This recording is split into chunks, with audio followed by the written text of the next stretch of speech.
자, 여러분 안녕하십니까? 오늘은 교과서 248조 광장을 하도록 하겠습니다. 최윤은의 광장은 선생님이 이제 이 그 문학 수업에서는 항상 뭐와 비교하냐면 난소공이랑 비교합니다. 난소공이나 광장은 이 작가들이 보통 동기로는 할 수 없었던 그런 문학 작품이라고 볼 수 있습니다. 우리 민족의 우리나라의 현실을 아주 적나라하게 밝혔는데 사실은 그런 것들을 적나라하게 솔직하게 밝히기 힘든 그런 사회 상황이었거든요. 근데 이런 그 작가들의 노력이 결국은 빛을 발해서 이렇게 조명받는 게 아닌가 싶습니다. 그, 그 산업화가 한창 가속되고 있을 때 그 난소공은 산업화의 문제점을 이제 정면으로 보여주는 그런 작품이었거든요. 그러니까 어떻게 보면은 이제 산업화를 진행하고 있는 권력자들 입장에서는 상당히 눈엣 가시 같은 그런 작품들이었겠죠. 이 광장 역시 냉전 시대에 이런 작품들은 쓰는 게 쉬운 일이 아닙니다. 그러니까 세계가 철저히 두 개로 나뉘어져 있고 우익이냐 좌익이냐 이것이 모든 것의 기준이던 시대에 그 우익과 좌익이 갖고 있는 그런 장단점들을 냉철하게 비교 분석해서 6.25 전쟁의 본질은 결국 이데올로기 전쟁이다라는 것을 이렇게 성토하고 결국 우리 민족은 어디로 가야 될 것인가 이런 문제들을 본격적으로 파헤친 그런 문제작이라고 할 수 있습니다. 그러니까 여러분들 특히 일제강점기나 6.25 전쟁을 경험하지 못한 세대로서는 이런 작품을 통해서 6.25 전쟁의 본질을 바라보는 것은 의미 있다 하겠습니다. 이 광장은 교과서에 오랫동안 실렸는데 사실은 교과서 요 부분이 제일 많이 실린 부분이긴 하지만 과거에는 더 많은 분량이 실리곤 했는데 특히 이제 보성에서 이제 수업할 때는 특히 그 공산주의와 그 기독교의 공통점, 유사성 비교하는 부분이 나왔습니다. 그러니까 사실은 우리나라에서는 이 기독교가 약간 정치적인 그런 색깔을 띠면서 그 공산주의를 상당히 그 비판하고 배격하는 그런 데 앞장서고 있죠. 그렇죠? 근데 아이러니하게도 공산주의라는 이 사회주의라는 이 이데올로기, 이 시스템은 기독교에 그 뿌리를 두고 있습니다. 그래서 이 소설에서도 광장에서도 지적하는 것이 기독교와 이 사회주의가 얼마나 비슷한가 그 유사성을 뭐 12단계인가 이렇게 나눠가지고 구체적으로 분석하는 것을 본 적이 있습니다. 그 내용이 있습니다. 그러니까 여러분들이 광장은 반드시 전문을 한번 읽어보기 바라고 여러분들한테 어려운 내용이 있을 수 있습니다. 그러니까 반복적으로 읽는 것이 필요합니다. 자꾸 노출하는 것이 필요하다고 할 수 있겠습니다. 자, 본문을 보겠습니다. 자, 그 위에 여러분 248쪽 맨 위에 보면 이렇게 되어 있죠. 자, 예쁜 또 펜을 써보자. 오케이. 자, 광장은 남북의 이념적 대립 속에서 고뇌하며 방황하는 지식인의 모습을 다룬 소설이다. 그래서 그거죠. 뭐 남북의 이념적 대립, 그렇죠. 요거를 다루고 있는 그런 작품이라고 할 수 있겠습니다. 그러니까 여러분 이게 그 참 무서운 거예요. 이념, 그러니까 이데올로기라는 거, 뭐 종교, 정치, 뭐 이런 것들, 그렇죠? 종교 이념이나 정치 이념 이런 것들이 결국 이 우리 생각을 지배하잖아요, 그렇죠? 근데 거기서 그치지 않고 쉽게 말해서 편가르기라고 심지어는 전쟁을 합니다, 그렇죠? 우리 그 인류에게 절대 있어서는 안 되는 정말 우리 인류에게 비극과도 같은 전쟁을 이 이념 때문에 만들어지는 거예요. 종교 이념이나 정치 이념 때문에, 그렇죠? 여러분 종교 전쟁 많이 들어봤잖아요, 그렇죠? 그리고 이제 남북의 6.25 전쟁은 물론 다른 요소들도 많이 있지만 그 본질에 이데올로기 전쟁의 측면이 있는 겁니다. 그렇죠? 그러니까 남북의 이념적 대립 때문에 이 주인공이나 결국 우리 민족을 말하는 거죠. 우리 민족의 처지를 말하는데 우리 민족은 이렇게 고뇌하고 방황할 수밖에 없다라는 겁니다. 자, 본문을 보겠습니다. 얘는 지워줘야 되는 걸 항상 까먹어. 자, 앞부분 줄거리 중요합니다. 앞부분 줄거리. 자, 이명준은 아버지가 월북하고 어머니가 돌아가신 뒤 아버지 친구의 집에서 자라난다. 철학과 3학년이 된 명준은, 자, 여기 보면 철학과 3학년이 나오죠? 그쵸? 이게 또 이제 이 소설을 끌고 가는 부분 중에 하나인데, 주인공 이명준이 철학과 3학년이기 때문에 이데올로기에 대한 학습이 되어 있는 겁니다. 그래서 남과 북의 현실을 어떻게 보면 더 냉정하게 분석적으로 바라볼 수 있는 것일 수도 있어요. 자, 여기 그 다음에 보니까, 자, 개인적인 밀실만을 치장하는 남한사에 대해 비판적 시각을 지지다 나오죠. 이런 밀실에 이렇게 따옴표가 들어가 있잖아요. 그렇죠? 여기 소설 제목이 광장인데, 즉 밀실은 광장과 반대되는 개념이 되겠습니다. 광장은 여러 사람들이 소통할 수 있는 공간이고, 밀실은 개인적인 공간이죠. 그렇죠? 그래서 결국 이 소설이 말하는 것은 광장과 밀실이 서로 사실은 조화를 이루면 제일 좋은 거죠. 그렇죠? 그런데 남한과 북한은 뭔가 빠져 있죠. 그렇죠? 그래서 여기 보니까 개인적인 밀실만을 치장하는 남한 사회. 이게 남한 사회의 한계인 겁니다. 밀실만 존재하는 거예요. 남한 사회는 진정한 소통을 위한 장소. 즉 이 공동체 전체를 위해서 서로 의견을 교환하면서 전체적으로 함께 갈 수 있는 그런 장소가 남한에는 없다라는 겁니다. 자, 그는 월북한 아버지 때문에 이유 없이 경찰서에 끌려가 조사를 받게 되는데 이로 인해 남한에 대한 회의적인 생각이 더욱 강해진다. 그러니까 지금 아버지가 월북을 했어요. 월자가 넘는다는 뜻이죠. 월담, 담을 넘는다는 뜻이에요. 그러니까 월북이면 북으로 넘어갔다는 얘기죠. 그래서 이 냉전 시대, 이데올로기가 모든 것을 지배하는 시대에 다른 시스템으로 아버지가 넘어갔기 때문에 이 이명준은 불순분자가 된 겁니다. 그래서 경찰로부터 조사를 받고 고문도 당하죠. 그러니까 사실은 이명준 입장에서는 남한사에서 살아가기가 힘든 지경이 된 거예요. 지금 사회 같으면 내가 경찰서에 가서 막 조사를 받고 부당하게 고문을 당하고 이랬다 그러면 뭔가 세상에 외칠 수 있는 그런 공간이 있죠. 쉽게 말해서 광장의 역할을 하는 공간이 있습니다. 근데 이때는 없었다는 거죠. 그런 얘기를 들어주고 소통하고 알리고 할 수 있는 그런 공간이 없었던 겁니다. 자, 그는 애인인 윤혜의 집을 방문하여 서름을 달랬지만 부러운 인물로 낙인찍혔다는 괴로움을 이기지 못하고 윤혜를 남겨둔 채 월북한다. 자, 이게 재밌는 게 어떤 학생들은 그래서 이런 얘기를 해요. 아니, 선생님, 이명준은 너무 여자한테 몰두하는 거 아니에요? 뭐 이렇게 말하기도 하죠. 그런 부분이 없지 않아 있어요. 근데 여러분이 이제 우리가 이명준의 입장에서 생각해 보면, 자, 지금 어떤 남한과 북한 사이에 어떤 되게 명백한 한계가 존재한다는 거죠.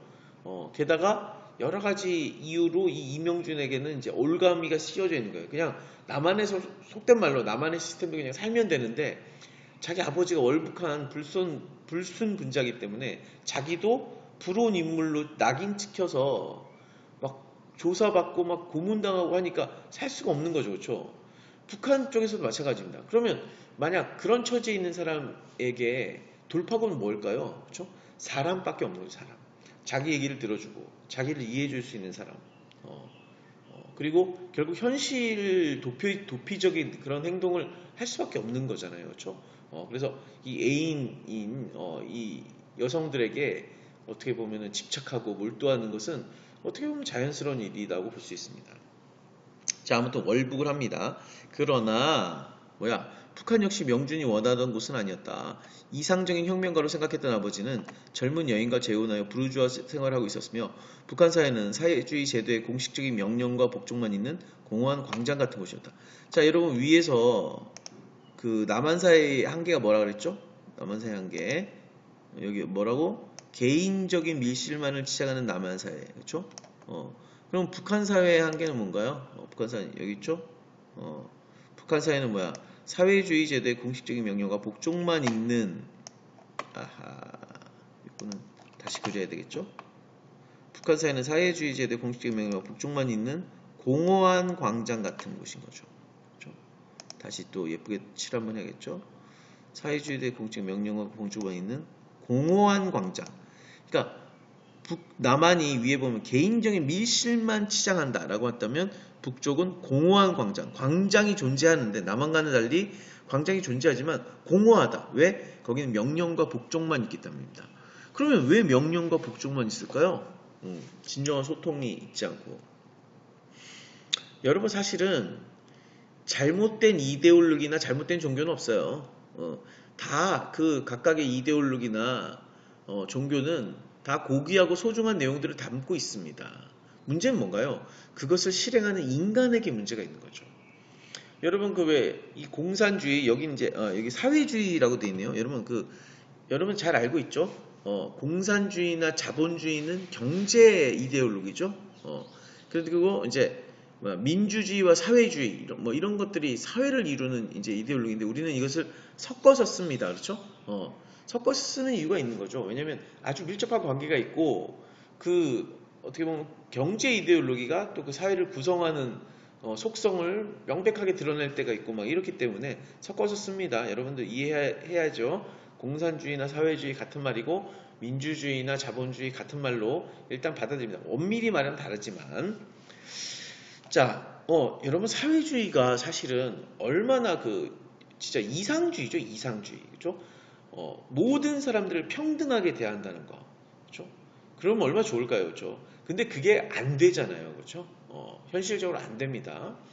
이제, 그러니까 여기 아버지가 아버지가 월북했다는 얘기는 공산주의자는 얘기인데, 사회주의자는 얘기인데, 이상적인 혁명가로 생각한 거죠, 아버지를. 근데 가봤더니 아버지가 부르주아 생활을 하고 있네. 이 사회주의에서 아주 배격하는 대상이죠. 자본주의의 속성을 갖고 있는 그런 부르주아, 부유한 그런 계층, 그렇죠? 남들보다 부유한 계층. 여러분 그래서 지금 사회주의 국가들 다 망했잖아요. 이유는 뭔가요? 그게 이상이 실현될 수 없기 때문인 거죠. 그렇죠? 근데 지금 사회주의 국가 남아있는 그런 국가들이 있죠. 그런 국가들은 어떻게 남아있는 걸까요? 그거는 뒤에 본문에서 설명하도록 하겠습니다. 자, 아무튼 그래서 그는 아버지의 도움으로 노동신문의 기자가 되지만 부르주아적이라는 비판을 받고는 모든 것에 회의를 느껴 공사장의 임부로 자원한다. 이제 보니까 노동신문의 기자는 보통 사람이 되는 게 아니죠. 엄청난 고위직입니다, 이게. 제 아버지 때문에 되는 거예요. 아버지가 고위직이기 때문에. 근데 부르주아적이다. 왜냐면 남한 사회를 경험하고 왔잖아요. 그렇죠? 북한은 명령과 복종만 있는 사회야. 그런데 남한에서 어떤 자유로운 생각, 비판적인 생각 이런 것들을 가지고 기사를 쓰니까 이제 비판받는 거죠. 그래서 어떻게 모든 것에 회의를 느낍니다. 남한에서는 정말 밀실만 존재하더라. 어떻게 이 공동체를 위한 서로 소통하는 공간이 없냐. 나같이 억울하게 이제 냉전 시대니까 아무튼 이렇게 고문당하고 이렇게 살면서도 이것을 같이 고민해 줄 수 있는 광장이 없는 거예요. 그래서 북쪽을 갔더니 광장은 있는데 어떻게 그냥 거기 제대로 된 광장이 아니라 명령과 복종만 있는 공원 광장이더라고요. 그리고 이상주의자인 줄 알았던 자기 아버지는 부르주아적인 삶을 살고 있는 거죠. 그러니까 어떻게 북한도 어떻게 보면 제대로 된 사회가 아닌 거예요. 그래서 회의를 껴서 공사장의 인부로 자원하는데 공사장의 인부로 자원한다는 의미는 뭔가요? 그러니까 생각을 안 하겠다는 거죠. 뒤에 나오는 중립국을 선언하는 장면과 비슷한 거죠. 그냥 단순한 일을 하면서 단순하게 살겠다. 이런 겁니다. 어떤 그 사회에 대한 이데올로기에 대한 기대 이런 걸 저버리고 단순하게 살겠다는 거죠. 자, 명주는 공사 중 다쳐 병원에 입원하게 되는데 이때 위문으로 온 국립발레단에 속한 은혜와 사랑에 빠진다. 그러나 은혜는 명준이 반대하는 상황에서도 예술제가 열리는 러시아로 떠난다. 6.25 전쟁이 발발하자 명준은 군대에 자원한다. 북한군 장교로 그러니까 또 장교죠, 그렇죠? 고위층이죠. 부산까지 내려온 그는 낙동강 전선에서 은혜를 다시 만난다. 명준에게 용서를 빌기에 간호병으로 참전한 은혜를 보며 명준은 다시금 사랑을 느낀다. 그러나 낙동강 전투의 패배로 은혜는 죽고 명준은 포로가 된다. 명준은 거제도 포로수용소를 거쳐 판문점의 포로송환위원회에 서게 된다. 자, 남한에서 윤회가 있었다면 북한에서는 은혜가 있죠. 이름도 비슷하네 하필이면. 말했죠. 현실에서 적응할 수 없었던 그런 이명준은 결국은 사람에게 의지하게 됩니다. 그렇죠? 자기의 이야기를 들어줄 수 있는, 자기와 사랑을 나눌 수 있는, 사랑하는 여인을 만나게 되는 거죠. 이제 그게 일종의 그 자기 삶의 구원이라고 생각했는데 그것도 제대로 되지 않는 거예요. 윤회와도 헤어질 수밖에 없고, 그리고 은혜도 자기 맘대로 안 되고 러시아로 떠나버립니다. 그러니까 어떻게 보면은 자기에게 남아있는 존재가 없는 거죠. 근데 6.25 전쟁 때 은혜를 다시 만났어요. 그래서 사랑에 빠져서 다 될 줄 알았더니 은혜가 죽어버렸어. 전쟁통에. 그러니까 어떻게 해? 정말 인생의 살 가치, 이런 거, 기대, 이런 것들이 남아있지 않는 그런 상태가 된다고 할 수 있는 거죠. 자, 그러면 본문으로 들어가 보도록 하겠습니다. 본문.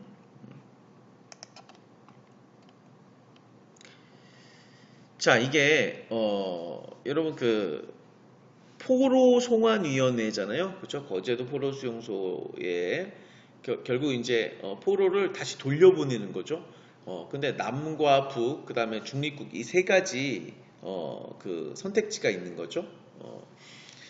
자, 처음에 일단 북한 쪽 애들이 이제 나와서 설득을 하는 장면인데 여기 보면 북한 애들의 속성 이런 것들이 아주 잘 드러나 있습니다. 단적으로 드러나 있는 거죠. 한번 볼까요? 자, 방한 생김새는 여기 부분입니다. 자, 통로보다 조금 높게 설득자들이 앉아있고 포로는 왼편에서 들어와서 바른편으로 빠지게 돼 있다. 네 사람의 공산군 장교와 인민복을 입은 중공대표가 한 사람 합쳐서 5명 그들 앞에 가서 걸음을 멈춘다. 자, 인민복을 입은 중공대표가 있죠. 자, 이 중공이란 말을 지금 안 쓰는데 그러니까 이게 중공이란 말이 냉전시대 때 쓰던 말이에요. 그래서 여러분 그 교과서 주에는 중화인민공화국을 줄여 이른 말이라고 돼 있잖아요. 지금은 중화인민공화국이 아닌가요? 지금도 중화인민공화국이죠. 근데 왜 지금은 중공이라고 안 부를까요? 그래서 선생님은 교과서 주에는 이렇게 나와 있지만 이제 선생님은 이 중공이라는 표현을 쓰던 세대거든요. 근데 우리는 중화인민공화국의 줄임말이라고 생각하고 쓰지 않았고 중국 공산당을 줄여서 중공이라고 불렀습니다. 그러니까 그런 거죠. 이제 그만큼 이제 어떤 나라의 개념보다 공산당이라는 그 개념 이런 것들을 더 강조해서 사용한 거죠. 아무튼 교과서 주에는 뭐 이렇게 나와 있으니 뭐 중국 중화인민공화국이라고 칩시다. 뭐 그때 뭐 똑같은 변하지 않았는데 왜 지금 안 쓰냐 이거지. 자, 그 다음에 인민복을 입고 있죠. 그렇죠? 이 사회주의 국가들은 모든 사람이 그 평등하기 때문에 국가에서 지급한 똑같은 옷을 전부 다 입고 있습니다. 자, 근데 여기서 보면 앞에 앉은 장교가 부드럽게 웃으면서 말한다 이렇게 말하죠. 사실 이게 되게 웃긴 거죠. 이 북한 애들은 이런 거 할 줄 몰라요.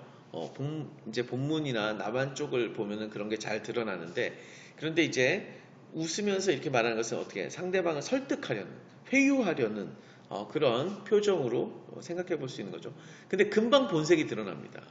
이렇게 부드럽게 웃으면서 회유하지 못하거든요, 북한 애들은.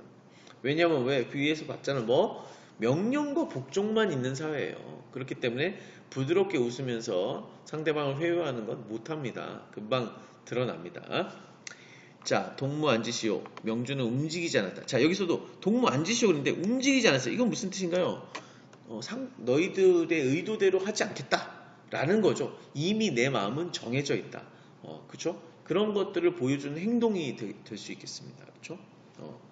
자, 동무는 어느 쪽으로 가겠소? 이렇게 물어보죠. 그럼 다음 페이지로 넘어갈까요?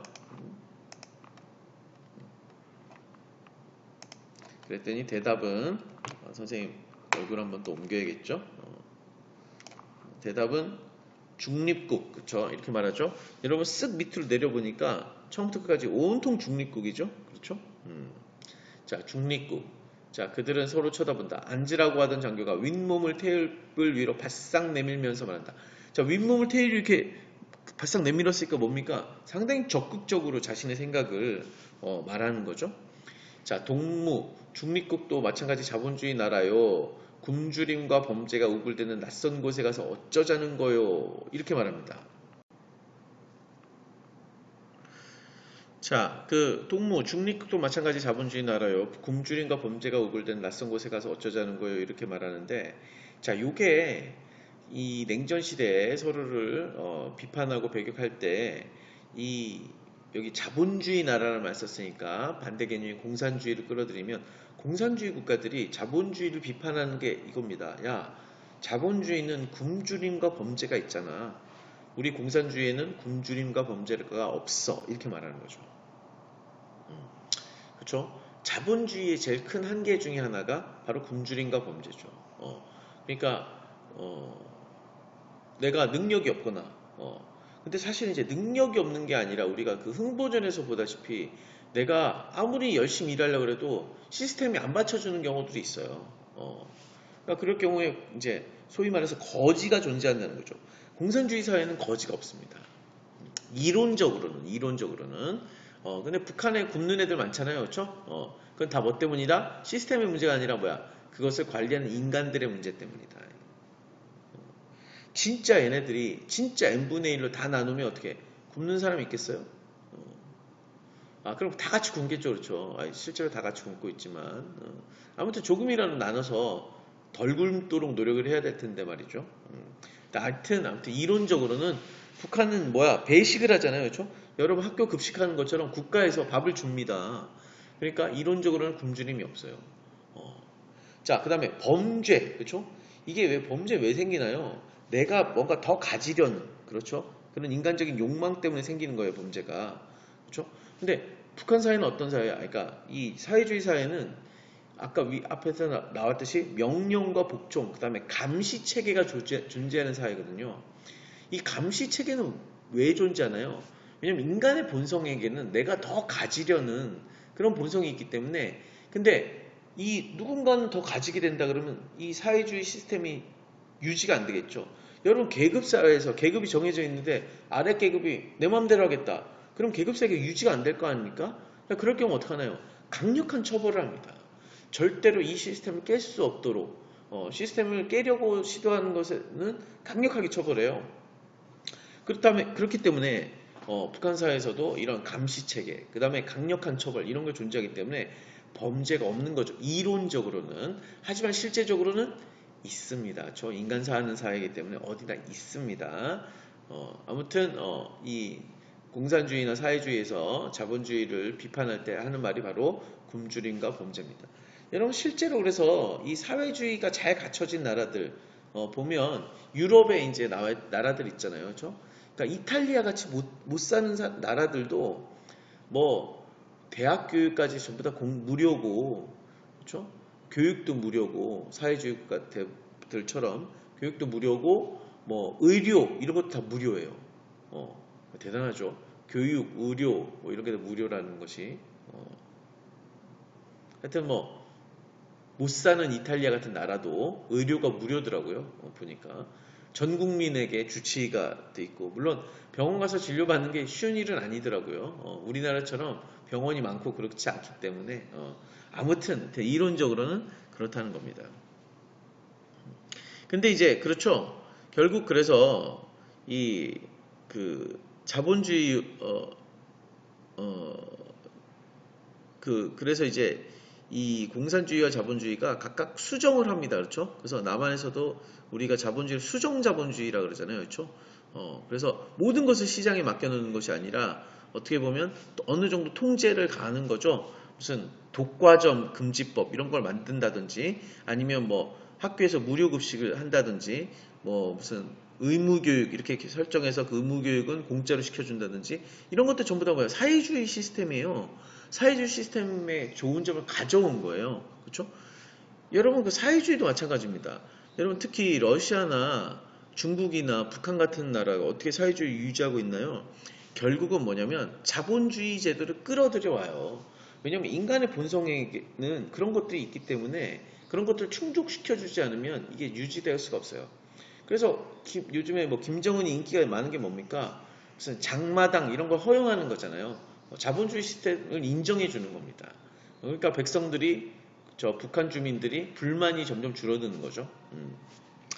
개인 재산도 소유하게 하고 뭐 이렇게 하니까 그렇죠. 그리고 이제 그런 거 있죠. 중국같이, 중국이나 러시아같이 땅덩어리 큰 나라들은, 이게 뭐냐면, 시스템은 좋지만, 그거를 실행하는 사람에게 문제가 있다고 했잖아요. 그러다 보니까, 예를 들어서, 비리가 많습니다, 비리. 그러니까, 사회주의 나라에서, 국가에서 비리만 없어도 진짜 좋은 나라예요. 얼마 전에 중국에서 고속철도에 큰 사고가 나서 수십 명이 죽었어요. 근데 이제 왜 그럼 사고가 났나 봤더니 원래 그 공사 계획에 들이는 예산이 100이라고 친다면 실제로는 50도 안 들었다는 거야. 반도 안 들었다는 거야. 그러니까 얼마나 날린 공사를 했겠어. 그럼 나머지 반은 뭐야? 다 먹은 거야. 그래서 중국 같은 나라는 그렇게 비리를 저지르잖아요. 그렇죠? 그럼 사형입니다. 강력하게 처벌하지 않으면 이게 고쳐지지 않을까. 근데 이 중국의 이런 관리들은 목숨을 걸고 이걸 해요. 왜냐면 나한테 떨어지는 덩어리가 너무 커. 이걸 내가 통제하고 있거든, 전부 다. 이게 이제 사회주의 것들의 문제입니다. 아무튼, 그래서 이제 각각 그런 문제들을 사실은 그래서 이데올로기 자체는 아름다운 거예요. 다 좋은 거야. 그러니까 서로의 어떻게 장점들을 이렇게 수용해가지고 하는 거 아니겠어요? 그렇죠? 그러니까 무조건 자본주의는 나쁘다, 사회주의는 나쁘다 이렇게 말하는 건 되게 어리석은 그런 거예요. 그 두 시스템 다 좋아요. 그렇죠? 서로 상대방 걸 갖고 와서 보완하고 있어. 그렇죠? 그러니까 무조건 공산주의가 나쁘다 이런 거는 무조건 뭐 자본주의가 나쁘다.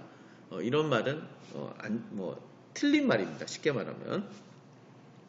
자, 아무튼 이렇게 얘기합니다. 그랬더니 이렇게 얘기했는데도 불구하고 어떻게 중립국 대답은 똑같죠? 왜? 본질을 알고 있기 때문입니다. 자, 여기 보니까 다시 한번 생각하시오. 돌이킬 수 없는 중대한 결정이란 말이요. 자랑스러운 권리를 왜 포기하는 거요? 이렇게 말하는 거죠. 하지만 중립국 이미 답정너죠, 답정너. 답이 이미 정해져 있습니다. 그렇죠? 자, 그랬더니 이번에는 그 옆에 앉은 장교가 나앉는다. 동무, 지금 인민공화국에는 참전 용사들을 위한 연금 법령을 냈소. 동무는 누구보다도 먼저 일터를 가지게 될 것이며 인민의 영웅으로 존경받을 것이요. 전체 인민은 동무가 돌아오기를 기다리고 있어. 고향의 초목도 동무의 개선을 반길 거요. 그래서 자, 이명준이 북으로 가면 얻게 되는 이익들 이런 것들을 제시하고 있죠. 맨 처음에 뭐야? 참전 용사를 대한 연금 법령을 냈다. 자, 연금을 받을 수 있다. 그렇죠? 먹고 살 수 있다는 얘기죠. 두 번째, 일터를 먼저 가지게 될 것이다. 여러분, 이 북한 또 사회는 또 어떻게 보면은 그 직장, 그렇죠? 일터를 국가에서 이제 배분을 하죠, 일종의. 물론 자기의 전공이나 이런 걸 다 따지겠습니다만은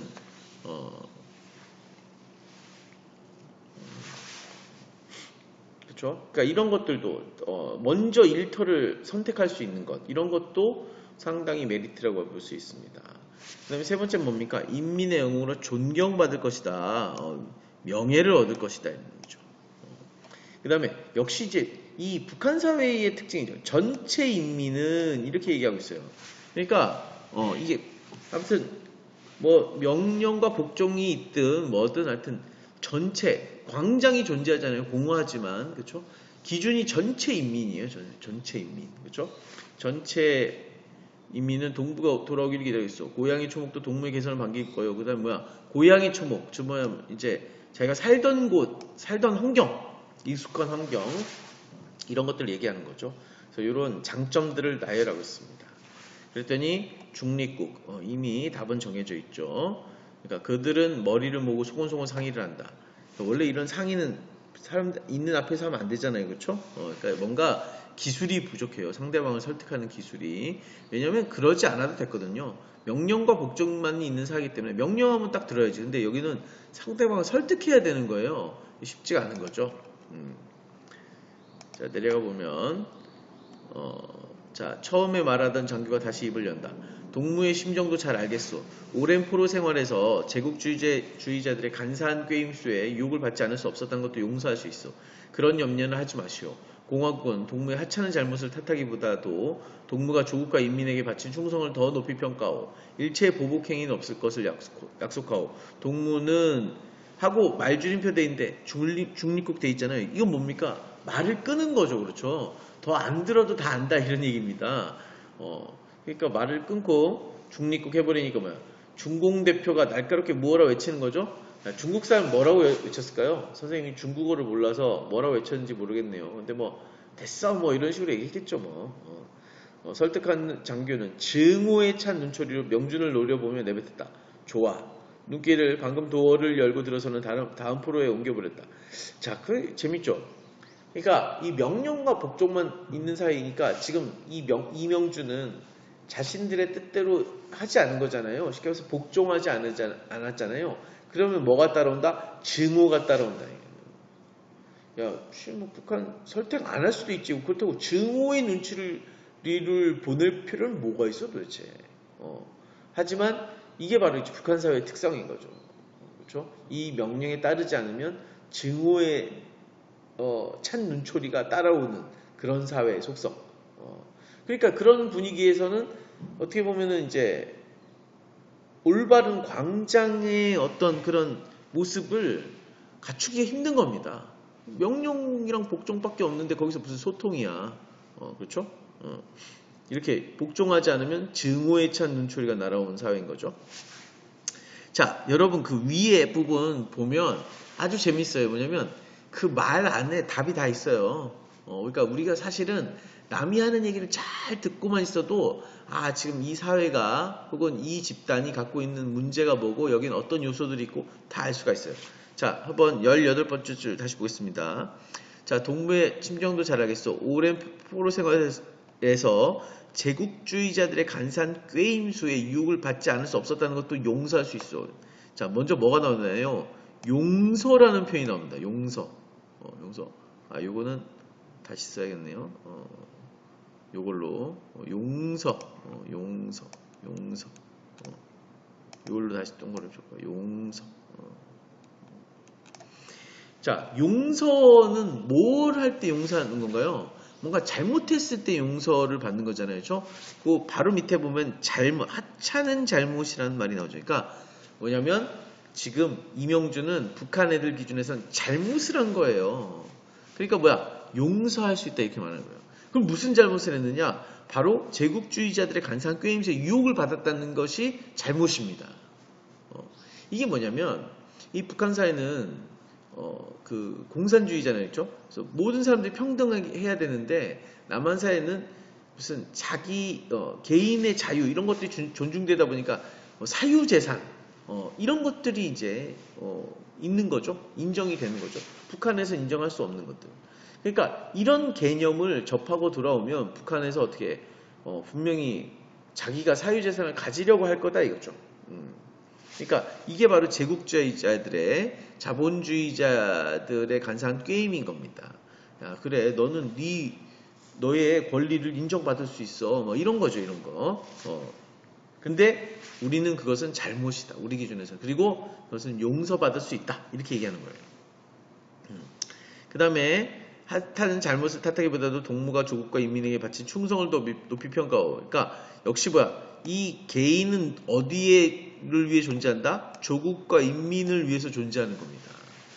사실 조선인민민주주의 공화국 인민이 일반 백성들이 주인이 되는 공화국처럼 말하고 있지만 어떻게 그 백성들은 누굴 위해 존재한다? 공화국을 위해 존재하는 거예요. 그렇죠? 그래서 동무가 조국과 인민에게 바친 충성 이게 중요한 겁니다.